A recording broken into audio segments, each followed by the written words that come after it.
Hey guys, throwing both of these back out here again. This is that 34 and that 41. I've already done kind of a side-by-side on, but this video in particular is going to be on a few emails that I'd received on people usually asking, hey, I just got a new Glock. What are some of the things that people usually do to it? This is my first Glock. I don't really know, the polymer world, what all is there that can be done on these things.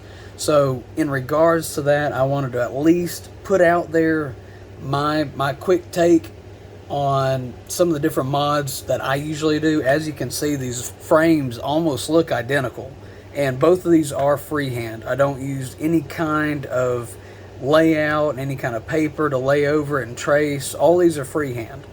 And right here, the only difference is this upper part's smooth, this one's stippled. And so I guess starting from the ground up, like I said, I usually do freehand stipple. Took me a few tries, and from there I do the Glock cut. And for most people that don't really know about Glock, you can kind of see, about that much polymer has been shaved off. Reason being that knuckle, it sits right there, and over time that recoil, especially if you don't have a good grip on the gun, that recoil and that rocking will just kind of wear that knuckle raw, and you'll end up getting a callus and or a blister right there. And cutting it for one, it helps you get a higher grip, and that bore axis, it brings your hand closer to that bore. And what that does is when you're holding, I'm trying to get it all in frame, but whenever you're holding it, that recoil, that barrel is almost level with your arm, so that slide is going to be coming straight back. And right there, the more level and straight you can have your arm in regards to that bore, the faster you can shoot, and the less that recoil will really have that effect, on your overall performance at the range. And to add to that, this area, a lot of people call this the gas pedal. It's just that vertical cut.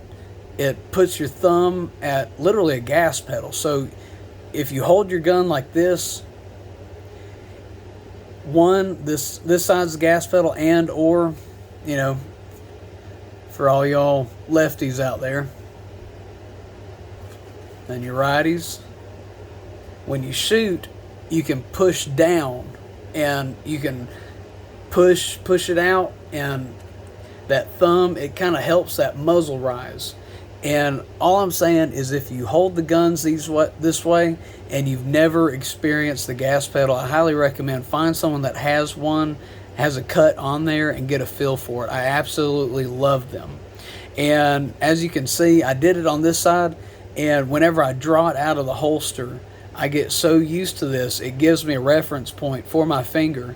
And if you ever try practicing blind draws, like where you draw it out and you point and shoot, it literally, your finger touching here, it is in line with that bore.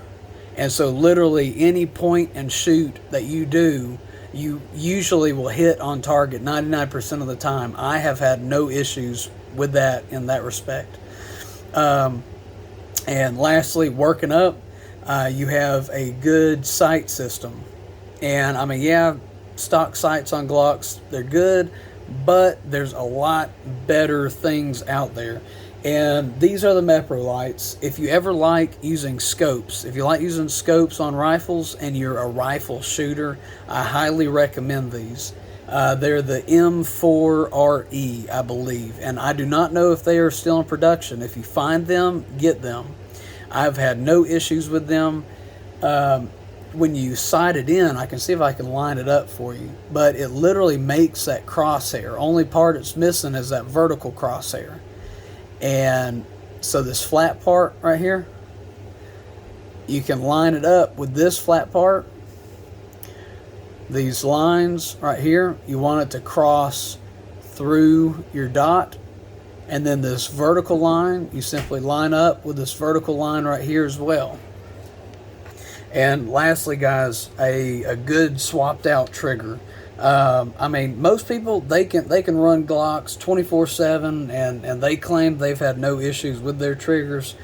I mean, there have been one or two times at the range I've created like a quick draw type scenario, and on one of them I kind of, I don't know if I bent the trigger or whatever, but something happened between the polymer portion and the metal portion to where it just kept getting hung up. And so most of the guns that I carry day to day and would fully rely on, I usually put some kind of aluminum trigger in it. They have really cheap aluminum triggers, and then you get higher up into like your Apex triggers or even your Glock store aftermarket triggers, which, you know, with your Glock store, they offer a lot of triggers that lighten the overall pull.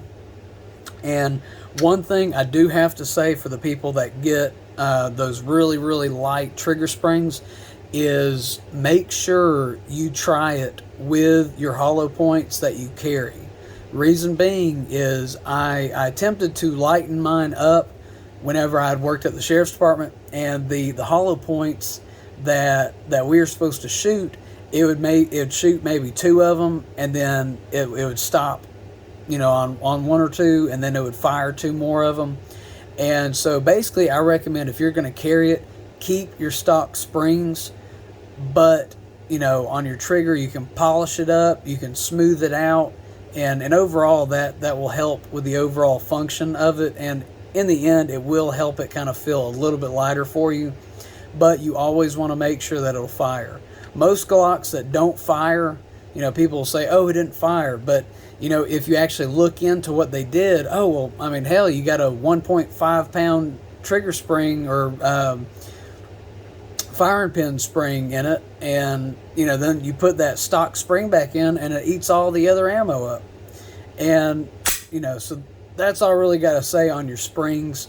You know, if you want to try and get a really shoot fast gun that's mainly just for the range, then yeah, by all means, you know, screw around with some of those springs, get it how you like it. But in terms of a life-saving event, I personally would make sure that I have all the optimal springs in it.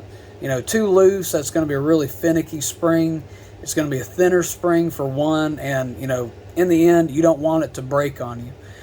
So other than that, guys, you know, stipple, cut, trigger, forward cut, both sides, you know, one to kind of give you a reference point, the other for your thumb, good sights, and, you know, on the inside, you know, just drop this so you can kind of see here.